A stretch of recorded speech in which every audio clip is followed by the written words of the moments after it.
Bienvenidas, bienvenides y bienvenidos a nuestro programa Lo que tramamos las feministas. Hemos ido recorriendo distintas partes de Chile, regiones, comunas, territorios, conversando justamente con organizaciones feministas territoriales de base.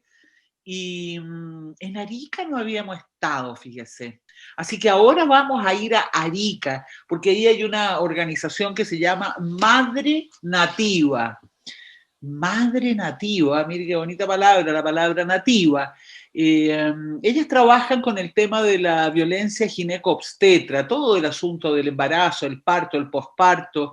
Ellas hablan de parto respetado, del conocimiento de nuestro cuerpo de mujeres en nuestra vida sexual y tantos otros aspectos que ya vamos a conversar. Parte el año 2013 el interés por este tema, conversan una con otra. Y finalmente el año 2017 dicen, ¿sabe qué más? Tenemos que organizar tenemos que conformar una organización, llamémosle Madre Nativa, son 10 integrantes y entre otros las une sus experiencias de embarazo, de partos, de abortos y de vida sexual, por cierto, cuánto conoce cada una su propio cuerpo. Las presento de inmediato. Estamos con Yasna Cuadros. Yasna es psicóloga perinatal, es mamá, es activista, trabajadora del nacimiento y los derechos sexuales, reproductivos y no reproductivos. Mire qué interesante, porque se suele hablar de los derechos reproductivos, pero ellas también hablan de los no reproductivos. Parte de la coordinadora de Dulas, no sé si escribí bien, y vicepresidenta de Madre Nativa. Hola, Yasna.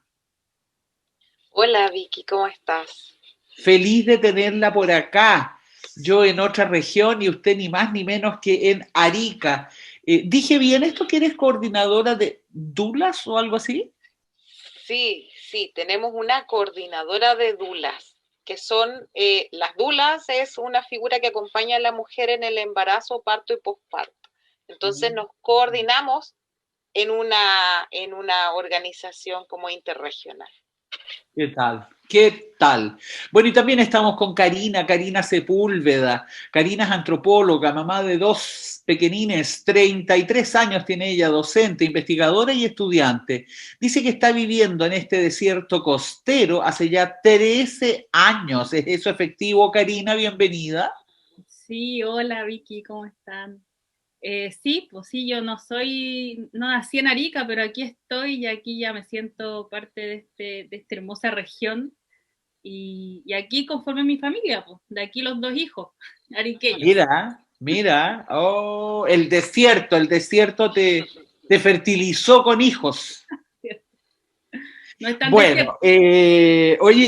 oye, hay tanto tema con ustedes que lo encuentro fascinante, porque por un lado está lo que ustedes han investigado, han descubierto, el desarrollo de conocimiento respecto de estos temas, y por otro lado está la parte política, el trabajo político feminista, el activismo, el llevar estos temas para potenciar la conciencia de nosotras las mujeres sobre estos aspectos y que se incluyan, por cierto, en la agenda político-feminista que hay en el país. Así que quiero partir preguntándole, porque yo sé que ustedes trabajan un concepto muy específico, explícanos el concepto de violencia gineco-obstetra.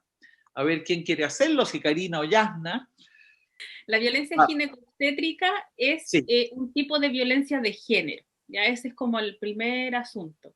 Es un tipo de violencia de género porque se sitúa en los cuerpos de personas con capacidad de gestar y en todas esas circunstancias o contextos sanitarios donde se involucre este tipo de personal de salud, ¿no?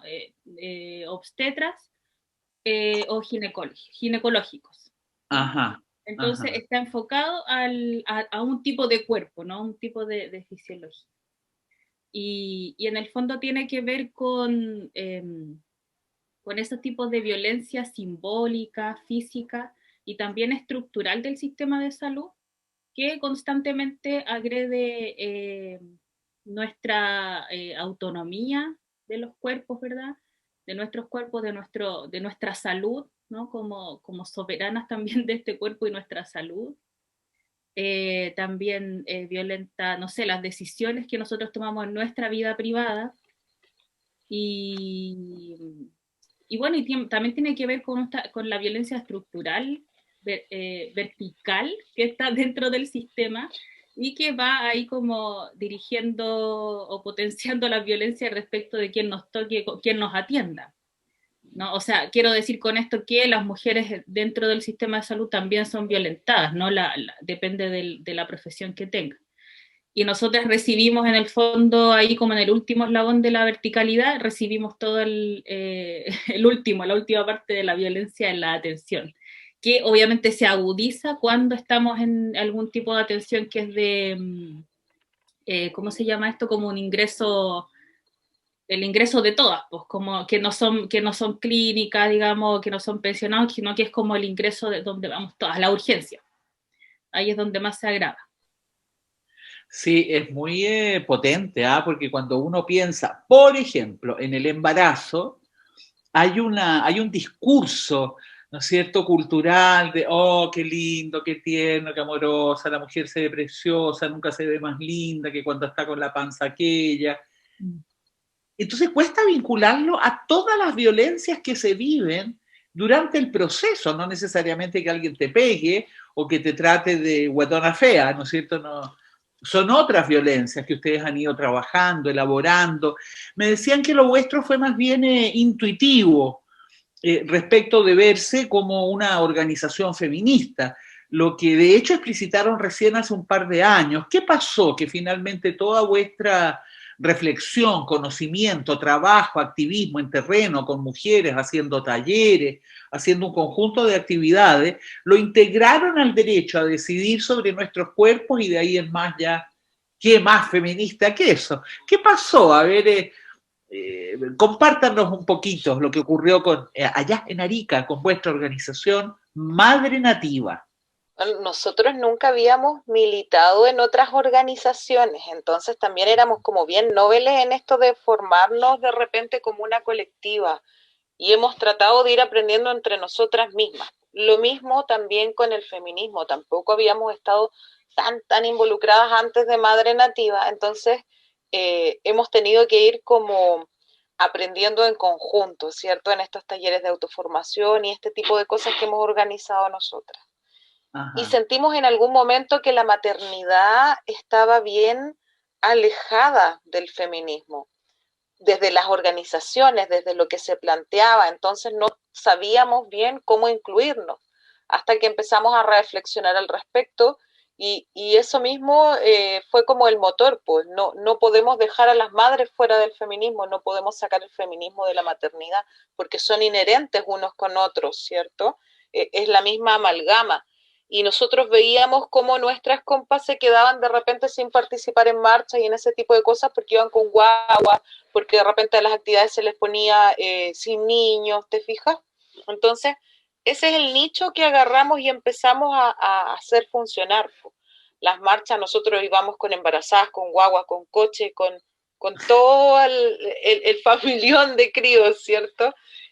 Lo mismo en las actividades, pues ponemos a los niños en el medio, tratamos de incluirlos en las reuniones incluso de nosotros, porque son parte de nuestra vida, pues no podemos seguir en este mundo adultocentrista y un feminismo adultocentrista también. Mira qué interesante lo que ustedes dicen, porque conecto al menos con dos cosas. La semana pasada nosotros trabajamos con una organización feminista territorial de base en Penco y en Lirquén, Penco Lirquén, está en la página web de radiotierra.cl por si lo quieren escuchar.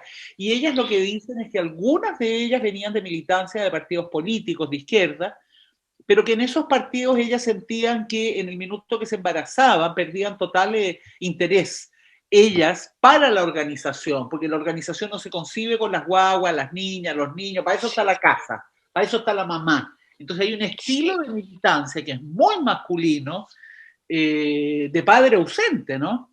Y de ahí que las reuniones y las decisiones y etcétera se toman en horarios que si asumes tu paternidad cotidiana no podrías hacerlo y tendrías que modificar la forma de hacer la política. Y por otro lado, conecto con esos países europeos donde uno ve manifestaciones en que hay muchos hombres en las manifestaciones con el cochecito, y eso tiene que ver con la guagua, y eso tiene que ver con que la paternidad ha sido trabajada en otras naciones, el incorporar al hombre, y entonces, claro, todo su mundo público también se modifica. ¿Sí o no? ¿Qué dicen? Totalmente de ¿Hace sentido acuerdo. lo que digo? ¿Sí? Totalmente de acuerdo, totalmente de acuerdo. La maternidad es otro lado donde se han apropiado un poco de nuestros tiempos, de nuestros cuerpos y de nuestras ideas, pues tenemos que recuperarlo. Claro. Bueno, entrando ya en materia, ustedes hablan de autogestión en salud. Tenemos un video. Ya, pero explíquenme primero ustedes, ¿qué es esto de la autogestión en salud? Esa idea sale a partir de estas mismas reflexiones, autoformación, y que en el fondo nadie había reflexionado, digamos, abiertamente, hasta hoy día, que menos mal se ve, cómo se está viviendo la maternidad, pues cómo las mujeres estábamos viviendo la maternidad. Entonces, a partir de esas reflexiones que nosotras teníamos, que cada vez iban más profundas, decíamos, bueno, entonces, pucha, si vivimos en tanta violencia, ¿cachai? Si vamos a ir a parir, y no podemos evitar la violencia porque eso va a depender de la mujer, la que esté más aguerrida y se pueda defender con conocimiento y qué sé yo, y otras que no, que definitivamente están muy vulnerables y no se pueden defender.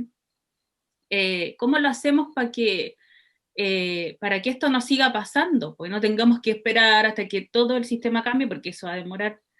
Entonces decíamos, pucha, en realidad nosotras sabemos lo que nos pasa. Nosotras sabemos lo que le pasa a nuestro cuerpo, sabemos dónde nos duele, sabemos lo que se siente el dolor menstrual, lo que se siente el dolor del parto, sabemos lo que significa para nosotras meternos hormonas toda la vida, pues, ¿cachai? Entonces, como decíamos, ¿cómo hacemos para que las mujeres sepan que eso que saben es importante? Y es importante para ellas, para la sociedad y para cuando lo planteen con el médico, con el que las va a atender. Entonces nosotras decíamos, la autogestión en salud tiene que ver con ser como activistas, no pacientes, ¿no? No esta idea de paciente enferma que va y se entrega, sino que seamos activistas de nuestra salud. Entonces recuperamos lo que sabemos, le damos valor a lo que sabemos de nuestros cuerpos y de lo que nos han enseñado nuestras madres, tías, abuelas, sobre la hierbita, qué sé yo, pues hay un montón de conocimiento ahí que hay alrededor nuestro. Y eso, darle ese valor y ponerlo así sobre la mesa y decirlo, o sea, yo sé lo que me pasa, yo sé lo que necesito. ¿Está? Y entonces, como en esa perspectiva, nosotros dijimos, esta es la herramienta que necesitamos. ¿Está? Como la autogestión en salud. Como esa clásica conversación que hay para las mujeres que están menstruando, que tienen dolores y que van a un ginecólogo hombre y el ginecólogo le dice, pero si no duele tanto.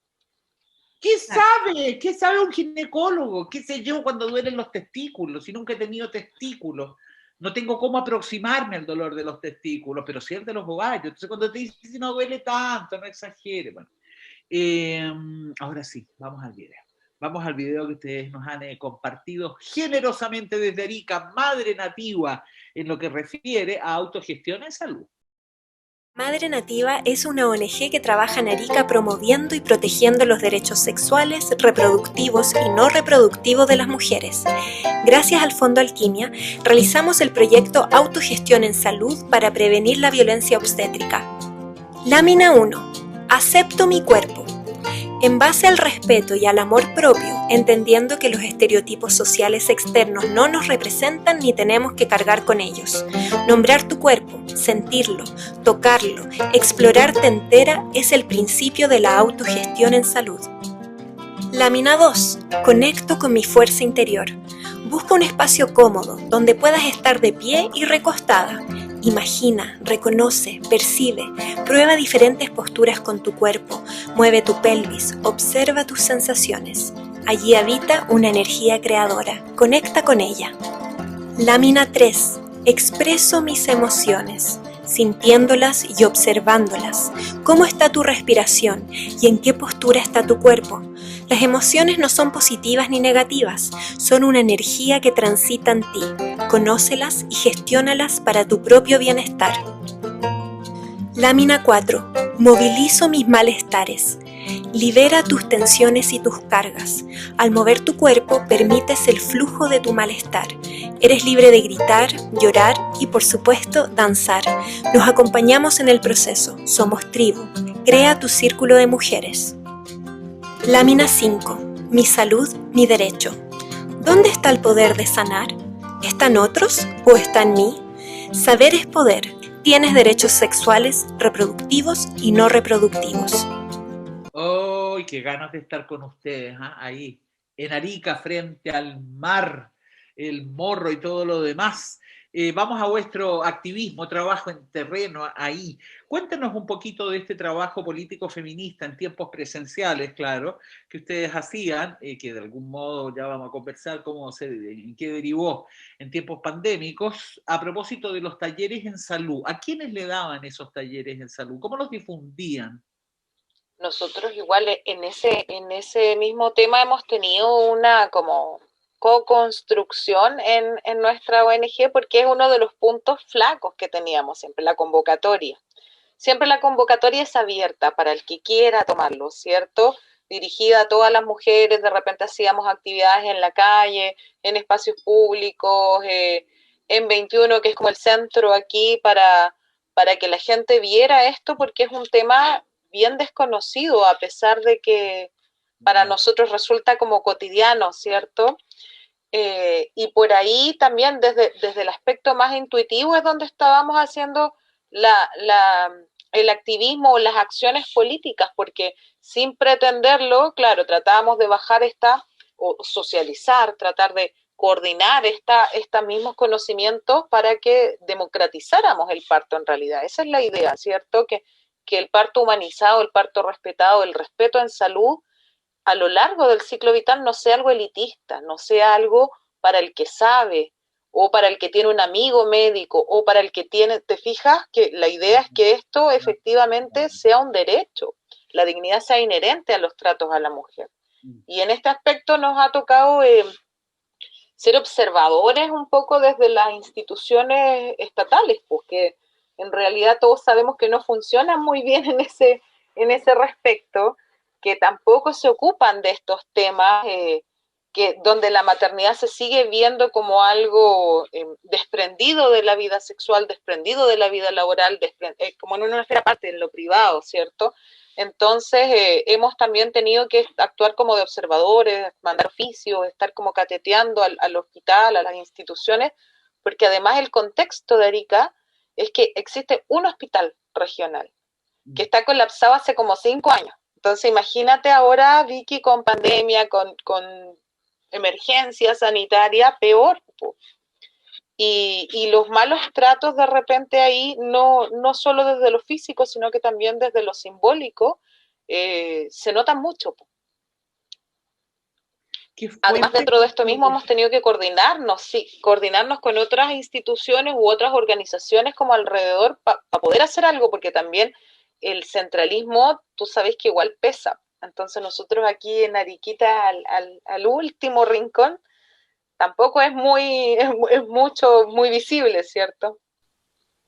Qué potente es esto que ustedes señalan de cómo en una circunstancia de embarazo la mujer entera pasa a ser solo embarazo.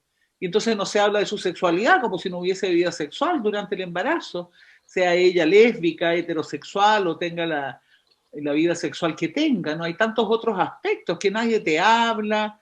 De hecho, hay acompañamiento médico, pero el médico te trata, no es de que, bueno, pero el médico tiene que hablarte del embarazo, sí, por supuesto, pero uno no es solo embarazo cuando está embarazada.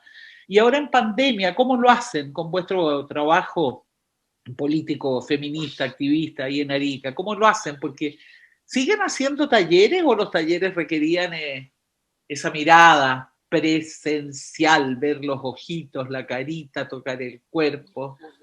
¿Cómo es ahora? Sí, justamente lo que dices, ¿no? Es como que nosotras trabajábamos siempre desde lo físico, desde el encontrarnos.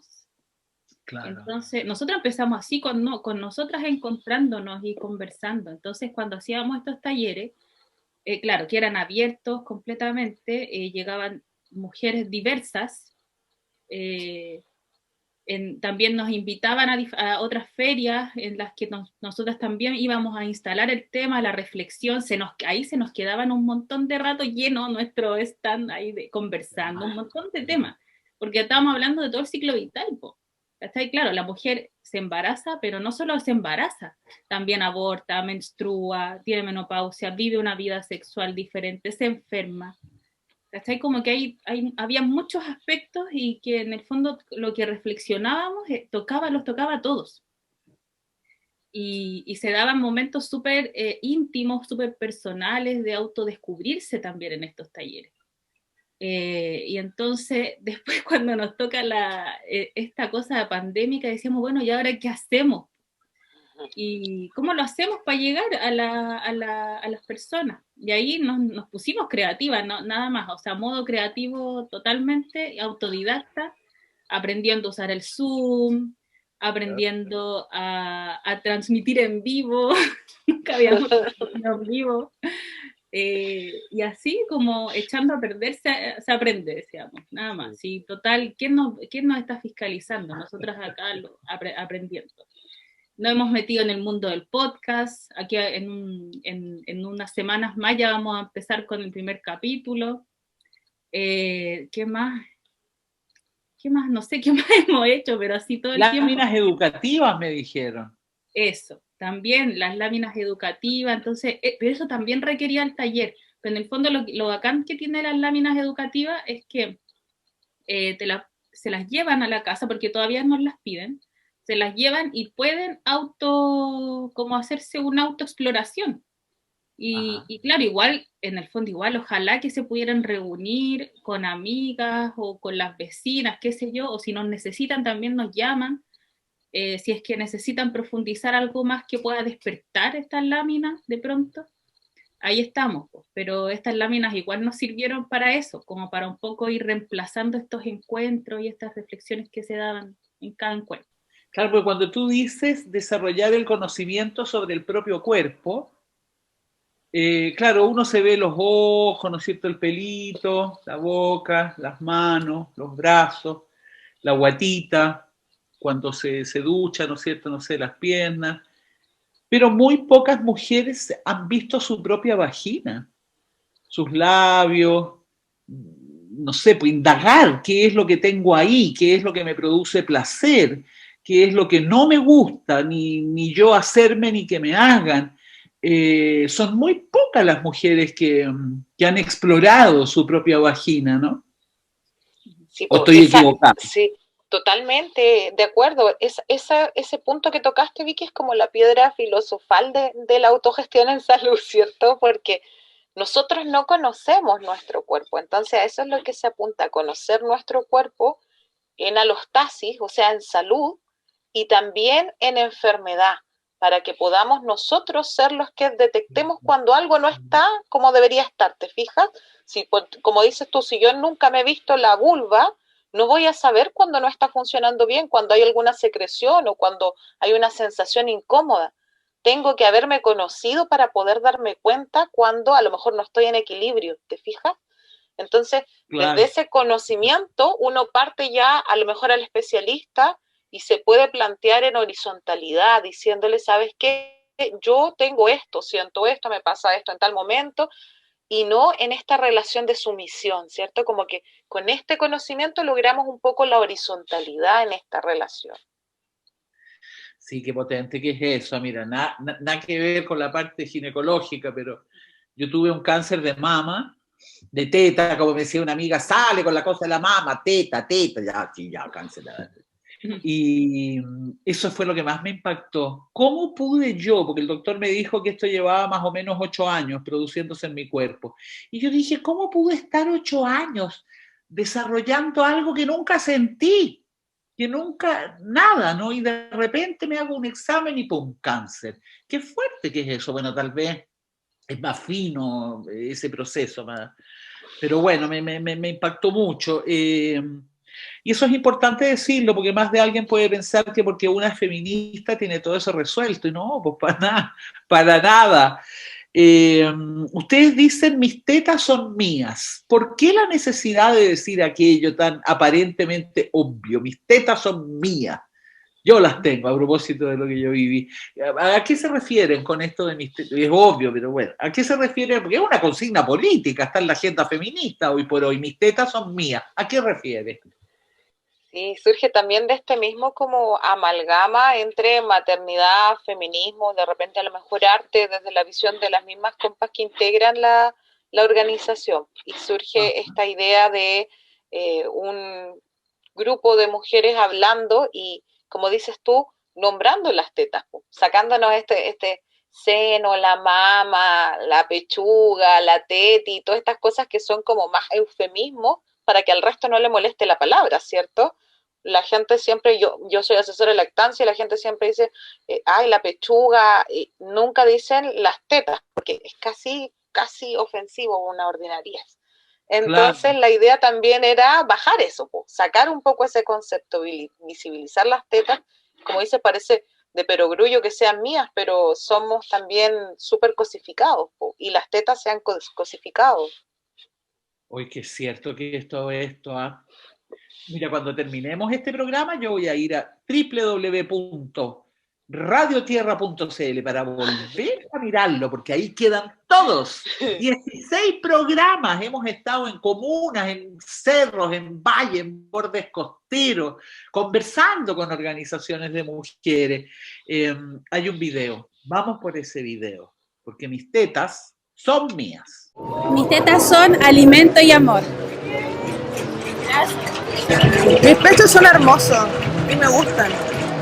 Mis tetas son alimento. Mis tetas son mi energía, mi fuerza y toda mi espiritualidad. Mis tetas son vida y contención. Mis tetas son mi refugio y mi lugar de placer. Mis tetas son mi fuerza de lucha. Mis tetas son mis amigas. Mis tetas son poder. Mis tetas son para mis hijos. Mis tetas son amor, puro amor y belleza. Mis tetas son libertad y amor. Mis tetas son apapache. Mis tetas son el camino a casa. Mis tetas son naturales. Mis tetas son satisfacción y alimento. Mis tetas son mías, las amo, son parte de mi cuerpo y van a estar conmigo hasta que me muera. ¡Vivan mis tetas! Ay, mira, me encantaría hablar del video y todo, pero como se va el tiempo y tengo más preguntas que hacerles, les voy a hacer una pregunta complicada. Yo soy feminista y no siempre me gusta hacer esta pregunta, pero es fundamental hacerla. ¿Ustedes sienten que todo este tema estaba incorporado en la agenda feminista? De hecho, se hizo hace algunos años un encuentro feminista nacional en Arica. Ustedes llegaron ahí con todo este enfoque, toda esta mirada. ¿Ha costado incorporarlo? ¿Han habido tensiones, prejuicios? Con la mujer embarazada, con la mujer madre, chata, es lo único que se habla, mira la pobre Virgen María, en fin. Y entonces, claro, eso ha generado ciertos distanciamientos de un tema que es fundamental. ¿Ha costado incorporarlo en la agenda político-feminista? Sí. ¡Chachán! Sí, pues es que tiene que ver con lo mismo, ¿no? Como se nos relegó por mucho tiempo a la maternidad en la casa, po, y los espacios se cerraban para ir con los hijos, ¿cachai? Entonces, pucha, yo desde que tengo a mi primera hija, que la tuve cuando estaba estudiando, yo iba con ella a clase, yo iba con ella a la charla, y era difícil, po. Era difícil incorporarla porque nadie está acostumbrado a que uno vaya con los hijos, ¿cachai? Son espacios de adultos. Para los encuentros igual, pues yo iba con mi guata como de 9 meses y mi otra hija chica en los encuentros feministas y también pues no era algo típico. O sea, yo no vi otra mujer más embarazada, sí bien algunas con sus hijos, pero no era algo visible. Bueno, y en el fondo yo lo hacía con esa intención justamente, pues, de decir, oye, yo soy mamá también, ¿cachai? También tengo una mirada feminista, también estoy educando y criando a mis hijos con esa reflexión. Y ellos tienen que escuchar todo lo que estamos aquí conversando, ¿cachai? Porque yo no los puedo criar sola en esto, ¿cachai? El feminismo también es colectivo. Entonces, no podemos dejar la maternidad fuera, como aislada del mundo, porque ya es mucho abandono. O sea, las mujeres vivimos maternidades súper solas. Entonces, además que en el feminismo se nos empezara a relegar, entonces en realidad dijimos, nosotros nos tenemos que meter aquí, sea como sea, ¿cachai? A la fuerza como sea. Y sí, con force. Claro, con force. Y era difícil porque el aborto siempre ha sido un tema súper importante para la agenda feminista y ha costado como instaurar esa idea, esa reflexión de que el aborto tiene mucho que ver con la maternidad. Y hoy día se está incorporando un poquito más, pues como con consignas, por ejemplo, de la maternidad será deseada o no será, por ejemplo. Eso hace mucho rato, o sea, las mujeres que hemos decidido ser mamá, también hemos abortado, pues, ¿cachai? Entonces, ¿por qué no va a ser un tema importante? ¿Por qué no sé, pues el derecho a decidir tiene que ver con eso también, ¿no? Como de incorporar esas ideas de lo que yo quiero para mí y de cómo yo quiero vivir la maternidad también. Yo no la quiero vivir sola, yo la quiero vivir en tribu, en comunidad, con más mujeres pensando, con muchas tías de mis hijos, ¿no es cierto? No todas tienen que ser las mamás, pues, ¿cierto? Total. Claro, es importante decirlo porque la agenda político feminista no es la misma siempre, se va nutriendo, se va abriendo otros temas que a veces se hacen carne, ¿no es cierto?, en los territorios, va modificando el lenguaje. Me anduve confundiendo porque hace poquito vimos el video Mis tetas son mías, pero había otro video que ustedes tenían de Tetarte. ¿Es el mismo? No? Es diferente, o sea, el mismo contexto. Veámoslo entonces, porque ahí en ese video, en el video Tetarte, muestran, ¿no?, la importancia política de visibilizar el amamantamiento, taller de capuchas para las mujeres madres ahí en el Cerro La Cruz el año 2020. Vamos por ese video.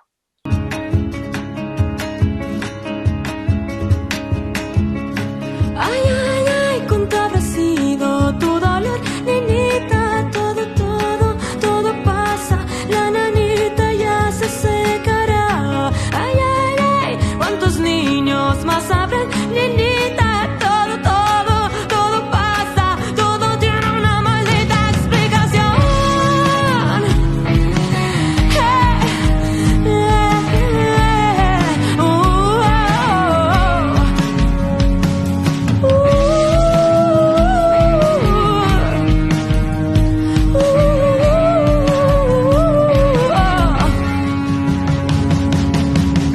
Mira, aquí traje un globito para ti, niñita. Juega, salta, ríe, come. Mamá Luna te vino a buscar. Allá hay muchas burbujas, veo volar. Niñita, juega, salta, ríe, come tortita que todo acabó, todo acabó.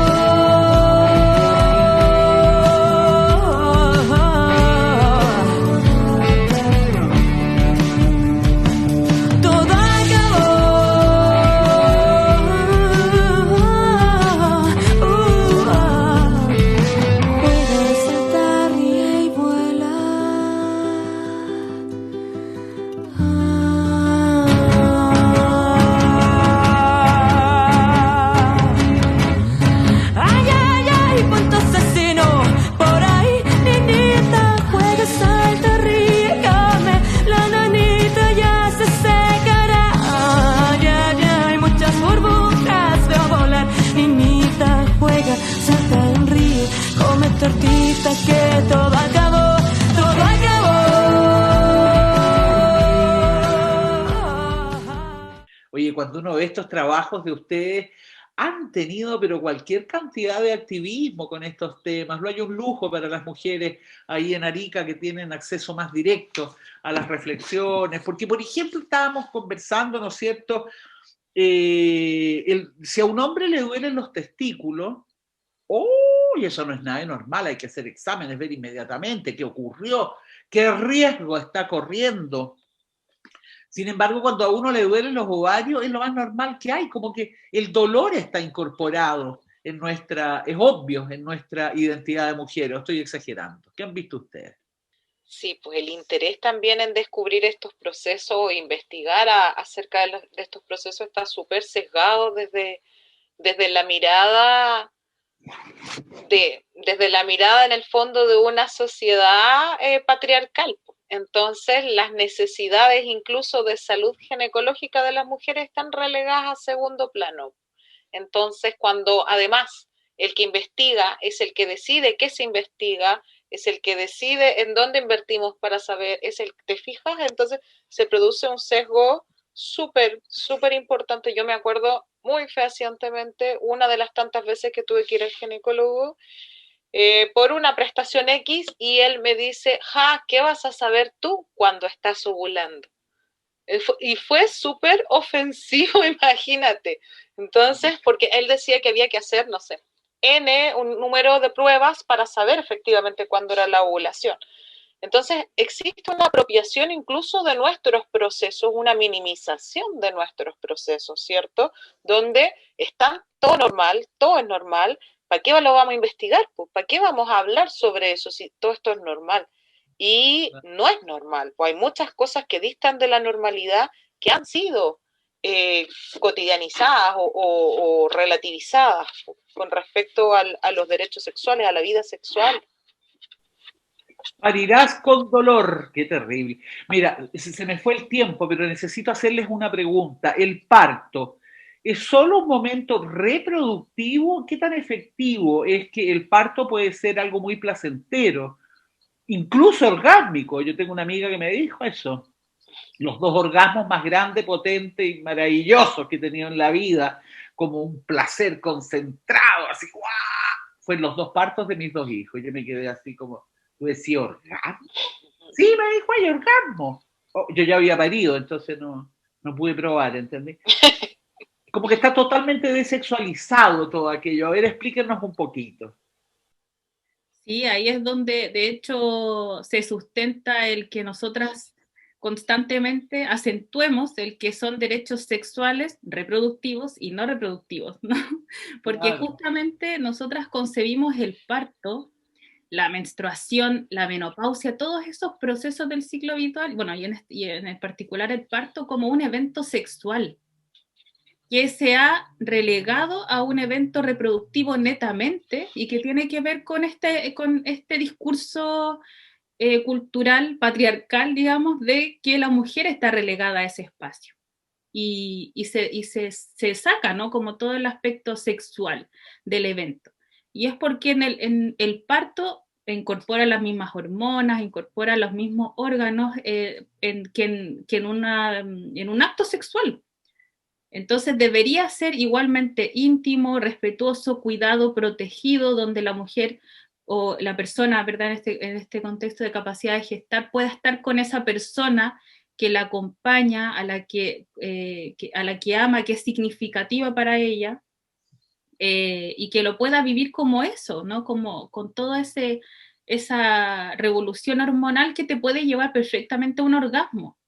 Perfectamente un orgasmo, ¿no? Aquí no hay exclusión de esas posibilidades. Puede ser, y ahí viene como todo este como trauma que tenemos, como del que parirás con dolor, como si fuera lo mismo, ¿no? Vas a menstruar con dolor y como que toda la vida la mujer fuese el dolor la norma. Y no, pues no es así. Se puede vivir de manera placentera si uno lo entiende desde la autogestión en salud, desde la soberanía en la salud, desde que toda nuestra vida también está llena de eventos sexuales. No necesito un coito en el fondo para tener un orgasmo. Eso es como la última cosa, ¿no? Como un coito, por ejemplo. Yo mientras voy a parir igual puedo tener un orgasmo. Oh, y ahí me quedé pensando, ¿ah? Porque claro, tú dices que no necesariamente en un coito, y entonces yo pienso de inmediato en masturbarse. Claro. Pero también puede ser en el parto, como mira, toda la humanidad ha llegado al planeta Tierra a través del cuerpo de una mujer. No hay otra forma de venir a este planeta. ¿Cuántos partos hemos tenido y nos hemos perdido por la falta de libertad, estos orgasmos de los cuales ustedes señalan. Quiero aclarar que cuando cuando la organización Madre Nativa en Arica, con quienes hemos estado en el día de hoy, no habla necesariamente de mujeres, sino que de personas con capacidad de gestar, eso refiere a que hoy por hoy tenemos transexuales, ¿no es cierto?, hombres, pero que alguna vez fueron mujeres, y que se embarazan, pues. Hay hombres que hoy día se embarazan producto de esa transexualidad, entonces ha ido cambiando el lenguaje. Yo sé que además parir no es una cosa que es igual en todos los pueblos, en todas las culturas. El mundo aymara pare de otra manera, el mundo mapuche pare de otra manera, y en un país como el nuestro, plurinacional, pluricultural, etcétera, debiesen ser incorporados, pero no, pues, para efectos de la política pública en salud, si tú no pares en un centro de salud al estilo occidental, no sé cómo llamarlo, el Estado no está, el Estado no colabora, no se pone, en fin. Pero se nos fue el tiempo. ¡Oh! Yo creo que tenemos que conversar más. Vamos a hablar con todo el equipo de lo que tramamos las feministas para encontrarnos con ustedes nuevamente. Ha sido un regalo haberlas tenido en el día de hoy, desde Arica directamente a la organización Madre Nativa, conversando con Yasna Cuadros y con Karina Sepúlveda. Muchas gracias. He aprendido un montón en esta conversación. Gracias.